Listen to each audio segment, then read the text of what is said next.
Buenas tardes a los profesores, a la coordinadora, a Paola, a algunas personas que están involucradas con el tema del laboratorio, personas de las enfermedades raras, y a mis alumnos que han tenido la bondad y la gentileza de hoy acompañarme. Si bien es cierto, yo ya no estoy tan activo en la genética, debido a que en el año 2014 el actual rector de la Universidad Central me invitó a que participe como director de medicina, de la carrera de medicina. Y dije, chévere, los directores solo trabajan 2 horitas y yo me dedico a otras cosas. Pero cuando le aceptamos ese puesto al señor rector, había que dejar el Ministerio de Salud Pública, en donde yo había trabajado 23 años. Y muchas de las cosas de la genética que quedan todavía como rezago en el Ministerio de Salud es cuando, porque no es por variar, es cuando yo estuve metiéndole un poco de fuego al asunto. Y una de las cosas que quedó en esa época, desde el año 2010, fue el tamizaje metabólico neonatal en el Ecuador. El ministro de aquel entonces, David Chiriboga, tuvo la gentileza de encargarme y nombrarme director nacional de Ciencia y Tecnología. Y recuerdo que David me dijo, ahí está, a ver, algo por la genética, ya, aquí tienes tu chance. Si no aprovechas ahora, no harás nunca nada. Y claro, había la viceministra, era Jimena Barca, y me dijo, este tema es interesante, importantísimo, vamos con el tamizaje metabólico neonatal en el Ecuador. Muchos de los datos que yo les voy a presentar seguramente ya los vieron con los brillantes conferencistas. Yo he aprendido un montón ahorita con lo que nos enseña Paola, y luego me disculpe si se está repitiendo algún dato de los que ya se han presentado. Cuando alguien se casa, tiene un interés siempre de crear una familia, o en la mayoría de las veces una familia. Y cuando el papá habla con la mamá, dice el esposo, mi primer hijo tiene que ser varón. Y la esposa, no, dice, tiene que ser mujer. Pero el rato de que ya la mujer está embarazada, los padres lo único que van a pedir es que su hijo sea sano y que no nazca con ningún problema. Y miren esta pintura de Velázquez, donde se ve a una niña de 14 años, María. Teóricamente ella fue mamá de Jesús a los 14 años. San José, el padre putativo de Jesús, en cambio era un anciano. Parece que él tenía como 57 años. Y en esa época era un anciano, porque la expectativa de vida era muy corta. Niño Jesús, el perro, la familia. Familia de altísimo riesgo genético, o muy joven o muy anciano. Y los datos que se reportan a nivel internacional dicen que más o menos el 5% de los recién nacidos vivos presentan algún grado de anomalía congénita. No todos se los diagnosticarán al momento del nacimiento, y estos niños ya pasaron un proceso de selección natural. Es decir, ya se pasó la mayoría del tiempo filtrando esto. Aumenta la edad y van aumentando las anomalías congénitas. A los 2 años el 6%, a los 5 años el 8%. No quiere decir, chicos, de que a lo largo que va creciendo el niño van desarrollando nuevas anomalías congénitas. No, lo que pasa es que se va diagnosticando. Por ejemplo, si un niño nació sordo en la maternidad y si la señora estuvo con las justas un día, ¿quién va a detectar de que ese niño es sordo? La mamá a los 2, 3 años, preocupadísima porque su hijo no habla, no dice nada. Ahí se diagnostica, por ejemplo, de que ese niño era sordo. Y en algunas ocasiones inclusive se diagnostica con la necropsia final de la vida, en una autopsia. Se me ocurre, alguien tuvo 2 uréteres, que no es normal, es uno en un solo riñón, pero solo en la autopsia se van diagnosticando. Este problema es tan serio que se cree que el 20% de todas las muertes en el periodo postnatal, es decir, en el primer mes de vida del niño, se deben quizás a las anomalías congénitas. Estas anomalías congénitas tienen varias explicaciones: genéticas, cromosomas, genes, herencia. Explican solo 1 de cada 4 niños que nacen, 20 a 25%. Poligénicas, multifactoriales, es decir, medias desconocidas. En realidad, medias desconocidas se dice por la obesidad materna, nutrición deficiente, edades extremas, diabetes mellitus, embriopatías del 40 al 60%. Genéticamente hablando, se dice que la edad ideal de una mujer para tener un hijo es entre los 18 y 24 años, y en el hombre hasta 33. Después de los 24 años a las mujeres se considera madres añosas. No le estoy diciendo viejas, a nadie, cuidado. Madres añosas, de mucho riesgo, 18 a 24. Pero esperen, acabe la conferencia, ¿no? 18 a 24, no se apresuren. Y también factores externos que pueden producir anomalías congénitas: los rayos X, los químicos, los biológicos, los famosos TORCH, toxoplasma, rubiola, citomegalovirus, herpes y la Z, ¿qué será? Chikungunya. Ahora la microcefalia, antes era la S, la sífilis, pero la sífilis ya se la ha eliminado como factor de riesgo para producción de anomalías congénitas. Teóricamente ya no debería haber sífilis en el mundo, pero sin embargo todavía nos quedan algunos rezagos. ¿Cuál era el problema en el Ecuador? No ha cambiado del año 2010, que pensábamos en el tamizaje neonatal, con la actualidad. Cada niño o tiene un riesgo, o mejor dicho, en el Ecuador, cada niño nacen alrededor de 8.000 niños, cada año nacen 8.000 niños con anomalías congénitas. De las defunciones menores de un año, la mortalidad por anomalías congénitas está entre el segundo al quinto lugar. La misión Manuel Espejo, que creo que fue la misión más importante en salud pública que se ha hecho, encontró que 20.000 ecuatorianos discapacitados tenían retraso mental debido a factores genéticos.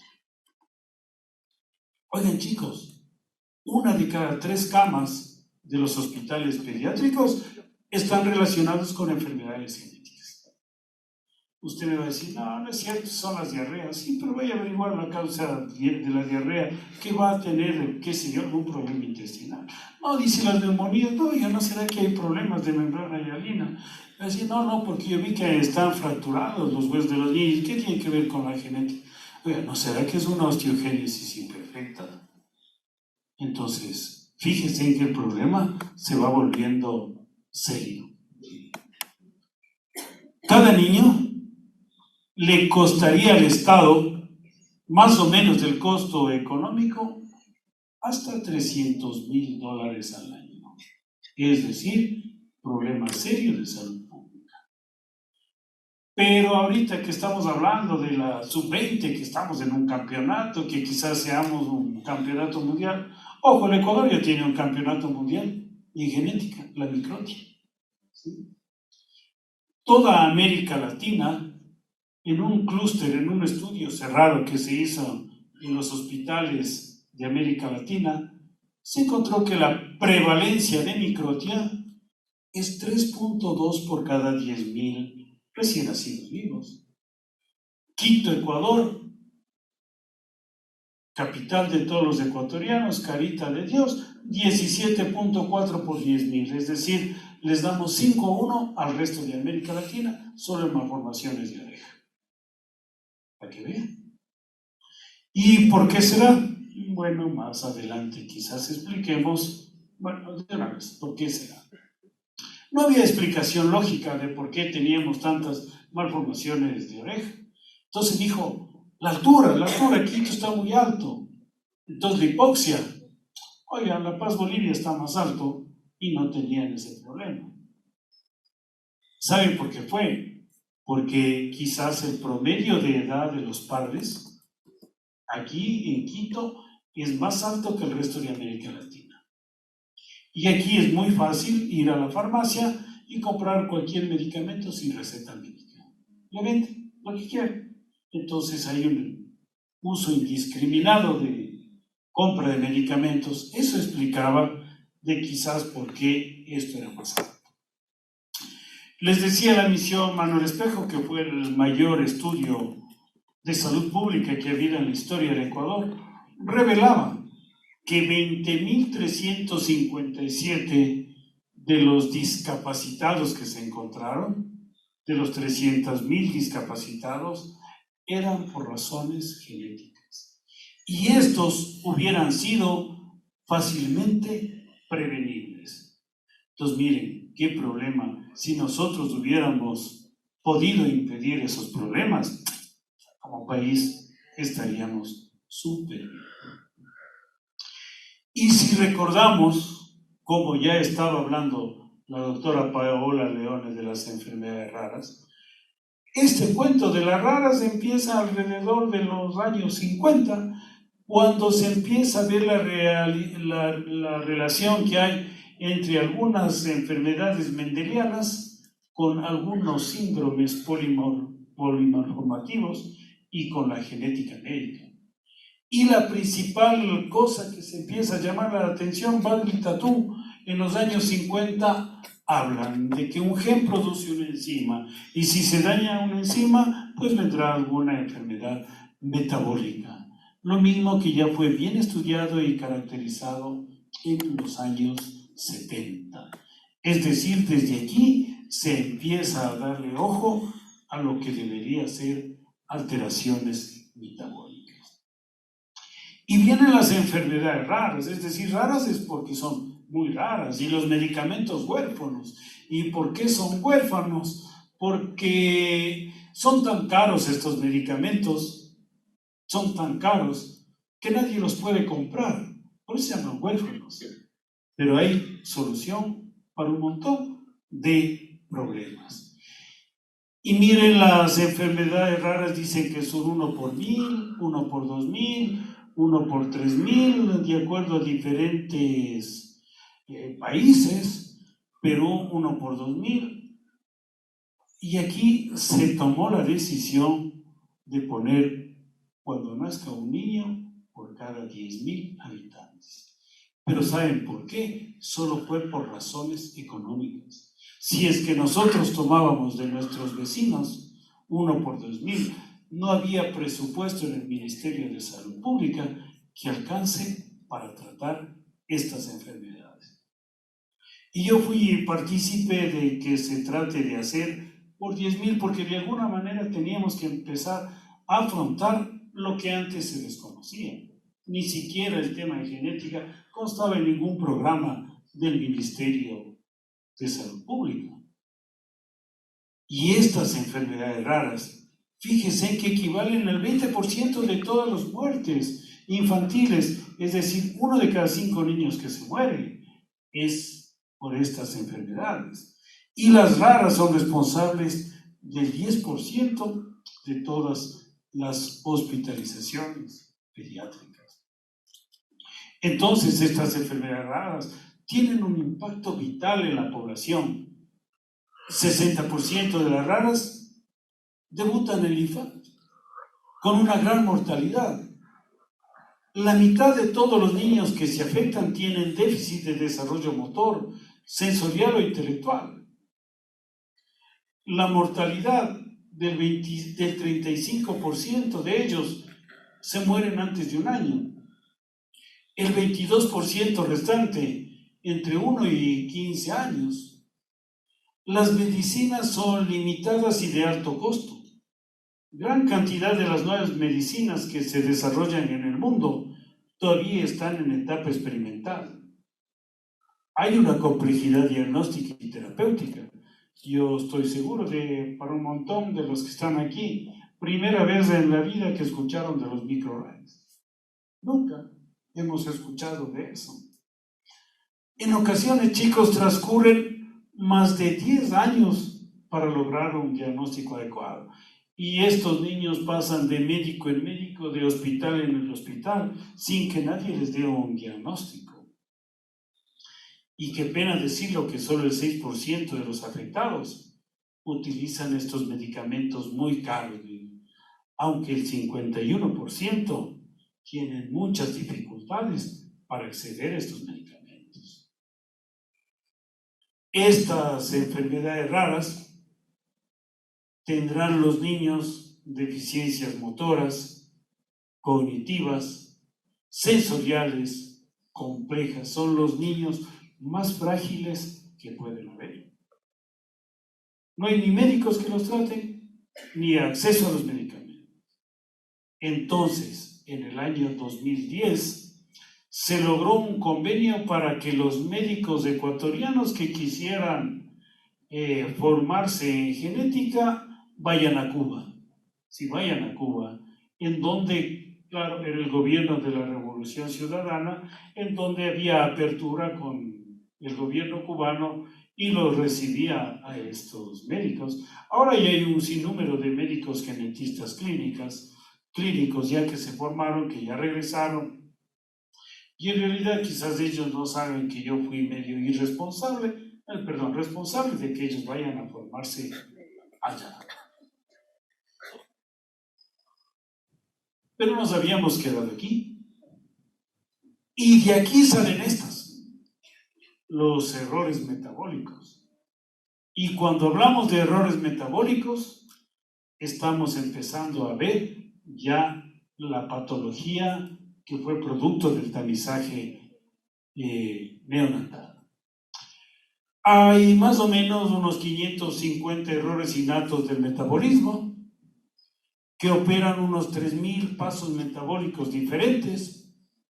Son desórdenes bioquímicos causados por defectos genéticos que van a repercutir en el funcionamiento enzimático normal, en su mayoría de un solo gen, secundarios a un defecto en una proteína.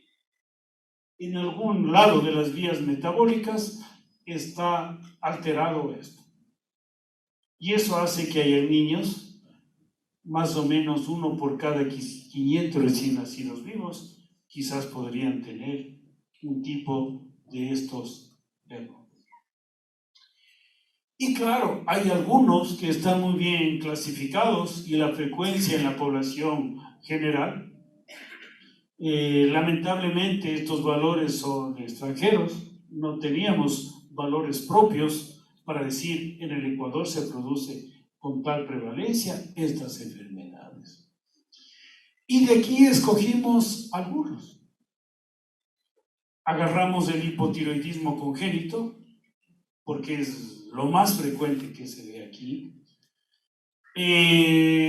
Encontramos la galactosemia, la fenilcetonuria y la hiperplasia suprarrenal congénita. Ya, entonces ya teníamos más o menos qué enfermedades podríamos estudiar. El tamizaje había empezado ya en 1902 a nivel mundial, cuando Garrod señaló de que había alguna posibilidad de herencia para algunos defectos metabólicos que presentaban los recién nacidos. Entonces nos metimos a estudiar más de lleno el tamizaje. Y el tamizaje neonatal se define como un procedimiento que se realiza para descubrir aquellos recién nacidos aparentemente sanos, pero que tienen una enfermedad que con el tiempo será causante de daños graves irreversibles antes de que estos se manifiesten, con la finalidad de poder tratarla, evitando o disminuyendo sus consecuencias. ¿Cuándo hacer el tamizaje? Cuando quiera. Si pudiéramos, antes del nacimiento, claro. Y ya podríamos hacer diagnóstico para algunas enfermedades antes de que nazcan estos niños, ¿sí? Otros apenas nacen, pero en realidad en cualquier momento del ciclo de la vida. Y no me refiero solo al tamizaje metabólico. Bien podríamos hacer un tamizaje de sordera, auditivo, de ceguera. Es decir, hay un montón de tamizajes que nosotros podríamos hacer. También nos enteramos que en 1961 el doctor Robert Gauthier desarrolló una prueba para la fenilcetonuria. Y claro, si en el mundo ya viene el 61, esta enfermedad en donde había un problema de metabolismo que se lo estudiaba en la orina utilizando cloruro férrico, el mundo estaba arrancando para hacer el tamizaje de cualquier enfermedad. Entonces, si teníamos que presentarle este proyecto al presidente de la República, teníamos que ver qué dice nuestra Constitución. Y miren el artículo 32 de la Constitución del Ecuador, dice: la salud es un derecho que garantiza el Estado, cuya realización se vincula al ejercicio de otros derechos, entre ellos el derecho al agua, la alimentación, la educación, la cultura física, el trabajo, la seguridad social, los ambientes sanos y otros que sustentan el buen vivir. Entonces, esa era la base legal para ir y convencerle al presidente. El artículo 362 de la Constitución dice: los servicios públicos estatales de salud serán universales y gratuitos en todos los niveles de atención y comprenderán diagnóstico, tratamiento, medicamentos y rehabilitación necesarios. Entonces, empezar a armar un proyecto de estos iba a costar mucha plata. Este es el cuadro que nos orientó cuáles son las enfermedades que deberíamos tamizar. Miren las más altas: el hipotiroidismo, la fenilcetonuria, la galactosemia y la hiperplasia suprarrenal, esta de aquí. Pero también hay otro montón de enfermedades que tamizar, pero no alcanzaba el dinero para tamizar todas, como se puede hacer a nivel privado. Entonces el ministro Chiriboga me dijo: escoge 4, las que te parezcan más importantes, y son las que seleccionamos.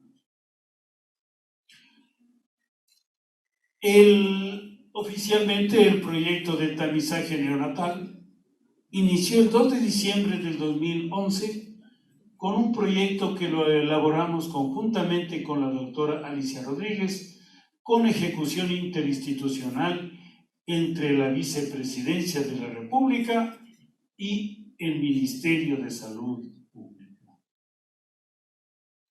El proyecto en realidad nació en el Ministerio de Salud Pública, pero como yo les contaba, había terminado el proyecto de la misión Manuel Espejo y la Vicepresidencia de la República no tenía nada que presentar después. Entonces a mí me obligaron que el proyecto del tamizaje pase del ministerio a la vicepresidencia.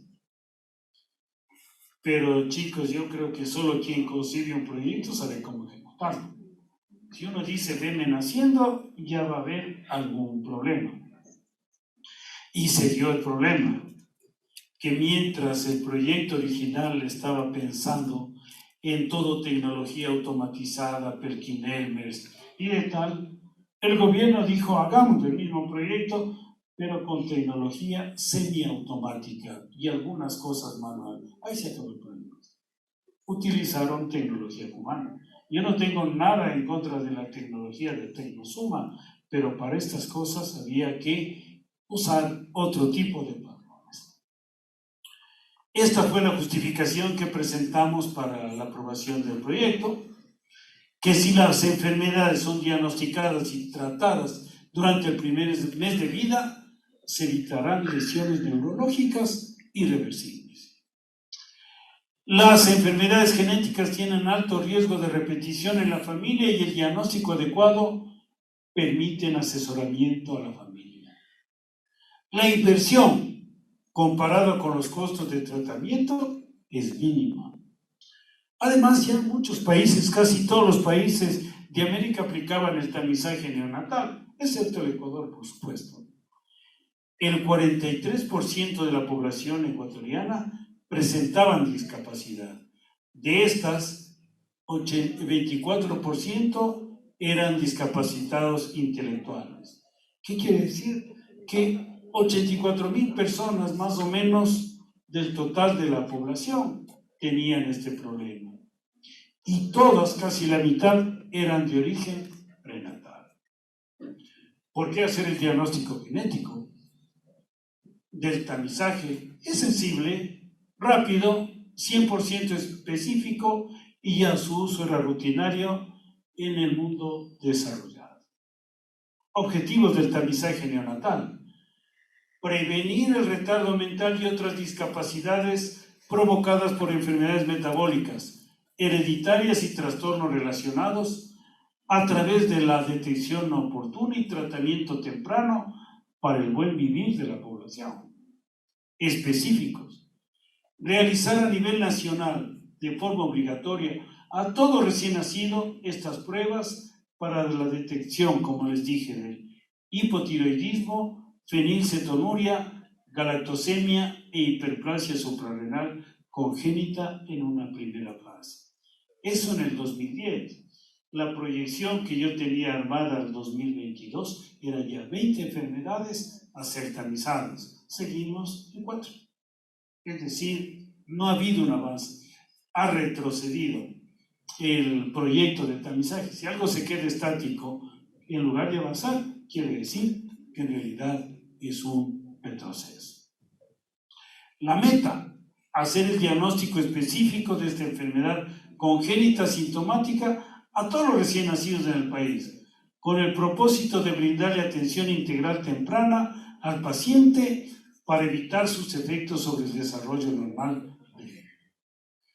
Los efectos eran costo-beneficio muy favorables a la promoción de una vida sin discapacidad y prevención de los efectos de patología manejable por el tamizaje, ya que el tratamiento garantiza un desarrollo total.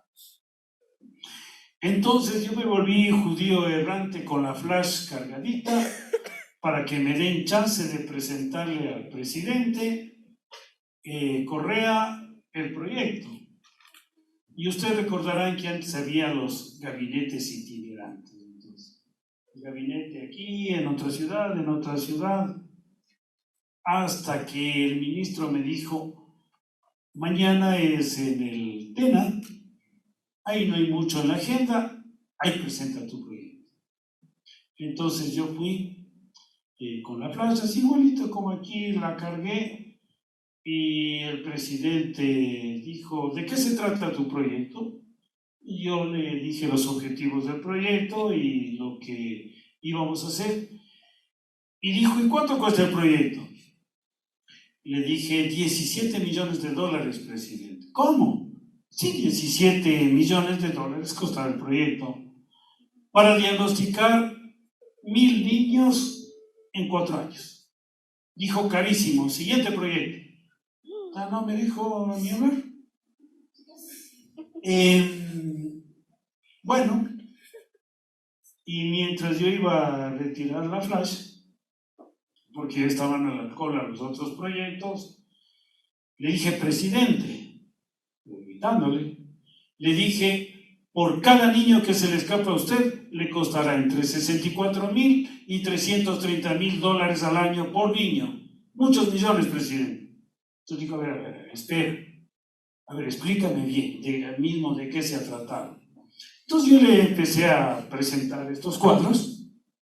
Le dije que esperábamos 250 niños al año, encontrar 210 con hipotiroidismo, 23 con fenilcetonuria, galactosemia 3 y preplasia suprarrenal congénita 14. Eso era lo que decía la estadística mundial. Pero para eso teníamos que tamizar a todos los ecuatorianos recién nacidos, es decir, a 280,000 niños al año. Y así parezca raro, lo más caro eran las campañas publicitarias del tamizaje. Quizás muchos habrán visto el pie derecho, las 4 gotitas de sangre. Porque en sí el costo químico de las pruebas químicas no eran tan caros. Y estas pruebas, chicos, tienen que hacerse en las primeras semanas de desarrollo, cuando los niños ya hayan lactado por lo menos una vez. Entonces, miren, entre 75 millones de dólares que le iba a costar al gobierno a 17 millones, el presidente no era tonto, entonces dijo, perfecto. ¿Y cómo me dices que cuesta tanto? Le dije, vea esta. Tenía esta diapositiva, le dije, miren, en un estudio de anomalías congénitas dice que está entre 64,000 y 333,000. Y le dije las prestaciones especiales, los medicamentos, los exámenes de laboratorio, Diascam. Y le dije, quizás más importante que el costo económico es el costo emocional. Para la familia, terrible tener un niño con esto. Me dijo, ¿cuánto me va a costar el tratamiento? Le digo, nada. ¿Cómo? ¿Me estás tomando el pelo? No, le dije, presidente, nada. Le dije, mire, a estos niños con galactosemia, solo quíteles la leche de la dieta y se curan. ¿En serio? ¿En serio? Y la fenilcetonuria, hay que quitarle cierto tipo de proteínas y se curaron. ¿En serio? ¿En serio? Y al hipotiroideo le va a costar 5 centavos diarios el medicamento. Y de lo contrario tendrá retrasados mentales. Y la hiperplasia suprarrenal solo le va a costar un poquito más, unos $40 a la semana. Pero estaríamos solucionando un problema muy serio. ¿Cuánto tiempo tengo yo de acción para evitar el retraso mental? Para la fenilcetonuria, 1 año. Para la hiperplasia suprarrenal, el tratamiento debe ser inmediato. De lo contrario, va a haber pérdida de sal y un problema serio para los niños. Para la galactosemia, solo tengo 10 días después de nacer para actuar. Y para el hipotiroidismo congénito, 6 semanas. De lo contrario, todos ellos, la mayoría, terminarán en retraso mental y en problemas muy serios que serán en ocasiones letales. La fenilcetonuria es una falla del metabolismo del aminoácido fenilalanina. Si yo no les trato a los niños, convulsiones y retraso mental. ¿Cómo le trato? Solo quitando cierta dieta. Sí hay que tratarlo un poco más hospitalariamente. La hiperplasia suprarrenal congénita es una alteración en la producción de cortisona, cuadro de genitales ambiguos no desarrollados en el hombre, puede haber pérdida de sal y deshidratación que puede ser fatal. Y la galactosemia, simplemente elimine la leche y se acabó, porque no va a poder metabolizar la galactosa. Entonces los niños, retardo mental, cataratas, insuficiencia del hígado, ictericia y morir estos niños. Y el hipotiroidismo congénito quizás es lo más común, es la deficiencia de la hormona tiroidea y la TSH es la más común de las enfermedades metabólicas en nuestro medio. En realidad no es un error innato del metabolismo, pero era una enfermedad que necesitábamos tratar. Tanto esfuerzo valió la pena, se lanzó con bombos y platillos aquí en el Izquieta Pérez el tamizaje neonatal, hasta que en el 2014, chicos, se logró ya un acuerdo ministerial en donde salió el reglamento para establecer el procedimiento para el desarrollo de las pruebas de tamizaje metabólico neonatal en el Ecuador, a nivel privado, a nivel estatal y a nivel de la seguridad social. Es decir, por ley, todos los niños tienen que hacerse el tamizaje neonatal. Nosotros como universidad después tratamos de recuperar el proyecto.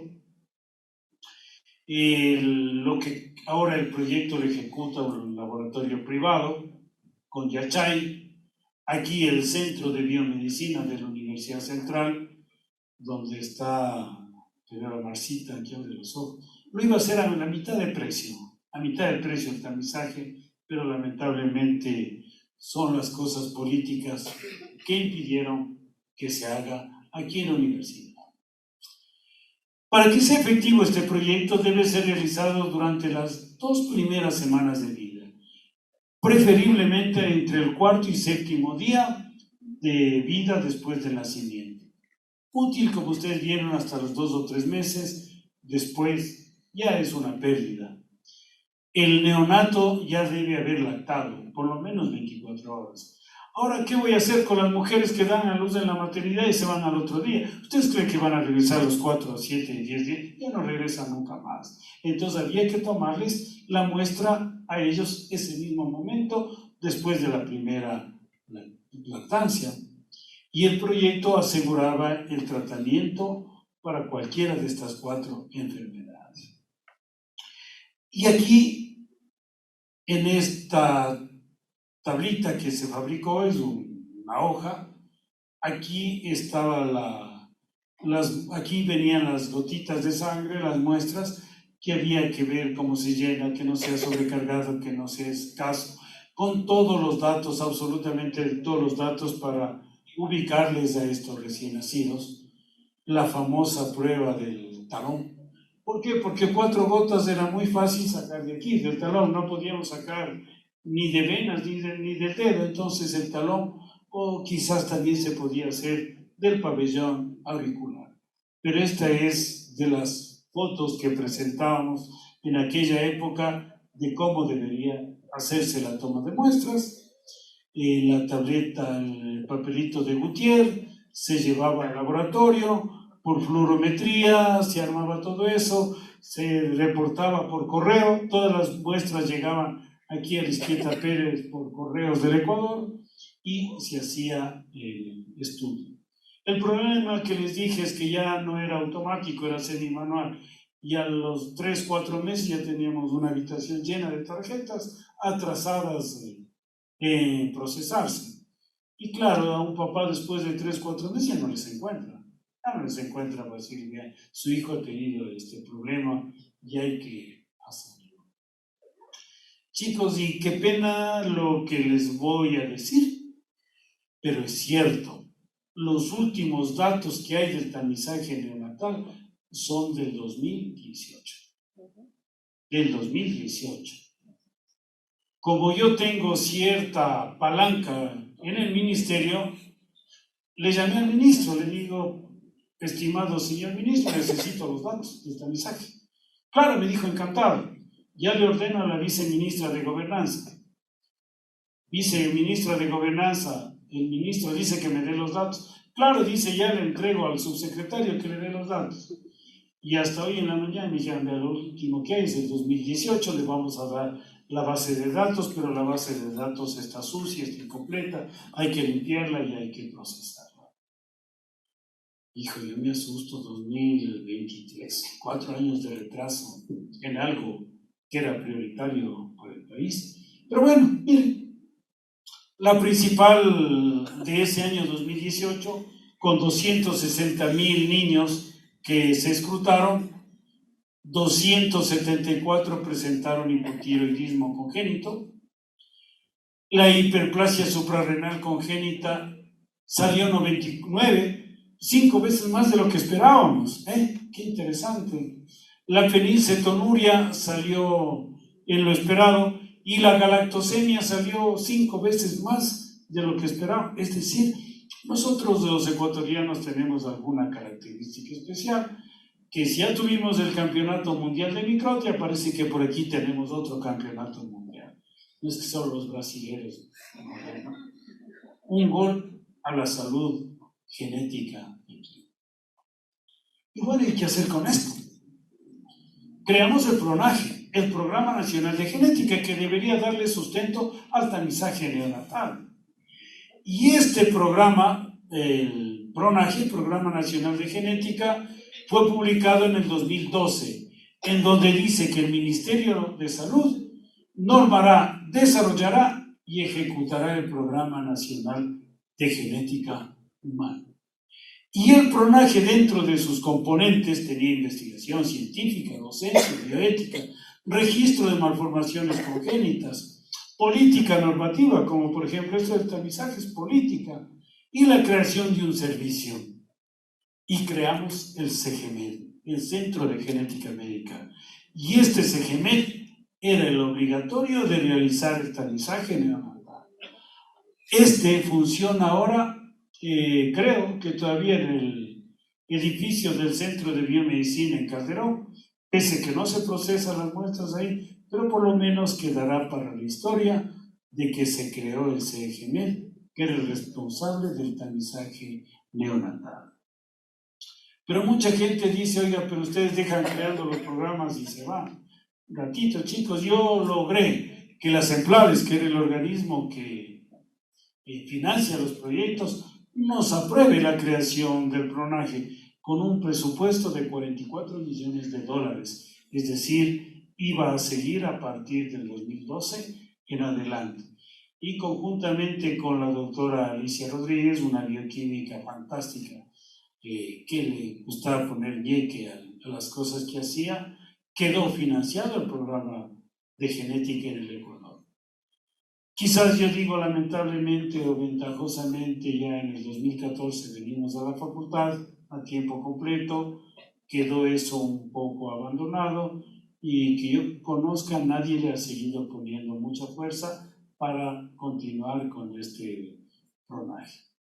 Por un lado abandonamos el PRONAGE, el programa de genética, pero por otro lado le dimos la fuerza aquí en la facultad para que la carrera de medicina de la central sea la primera en ser acreditada a nivel nacional. Porque si no le poníamos ese ñeque a la carrera de medicina, ustedes no estarían aquí, estuvieran en otra universidad, porque se hubiera cerrado la facultad de medicina por no haber acreditado la carrera. Imagínense qué vergüenza.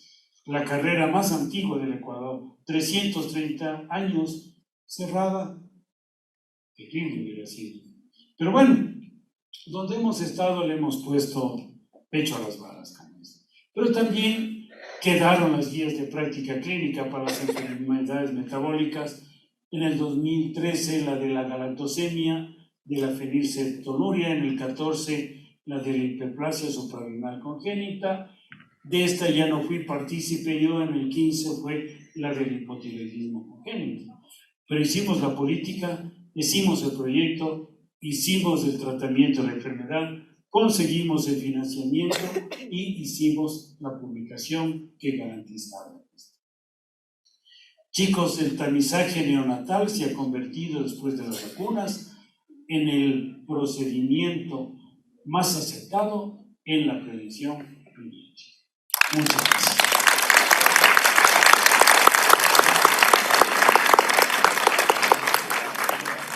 Si tienen alguna duda o una pregunta de que se vayan corriendo a almorzar, pues a la hora. Ya. Chicos, para los que son mis alumnos, una indicación nada más. Sí, esta asistencia les vale para las clases que tenemos que registrar. Y no se olviden que hoy a las 7 de la noche, a través del Facebook Live, hay una conferencia internacional para ustedes que viene desde los Estados Unidos para el trasplante de hígado y trasplante renal en el Ecuador, completamente gratis. Por favor. Doctor López, buenos días. Le quería preguntar qué pasó con la política. Doctor López, buenos días. Le quería preguntar qué pasó con la Política Nacional de Genética de Salud Humana que había presentado el doctor Fabricio González y que nunca se implementó. Era decenal del 2013 al 2023.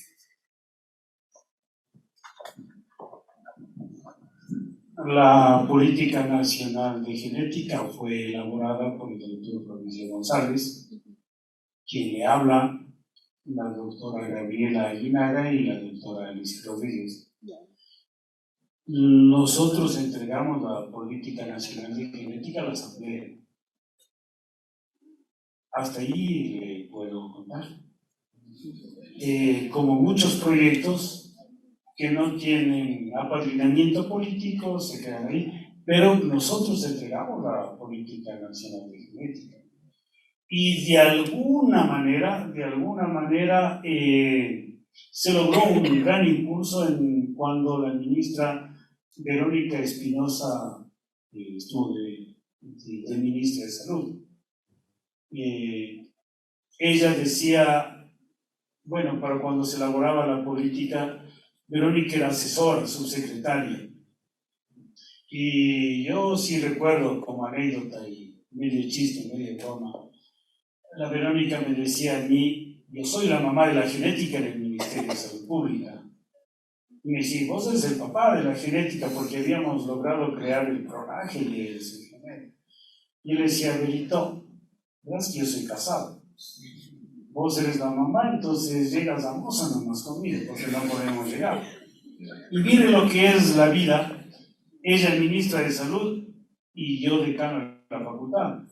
Yo gracias a Verónica Espinosa logré como 800 becas para formar especialistas en el país. Los posgrados tuvieron su máximo esplendor en los años 18 y 19, con tantos especialistas que logramos formar.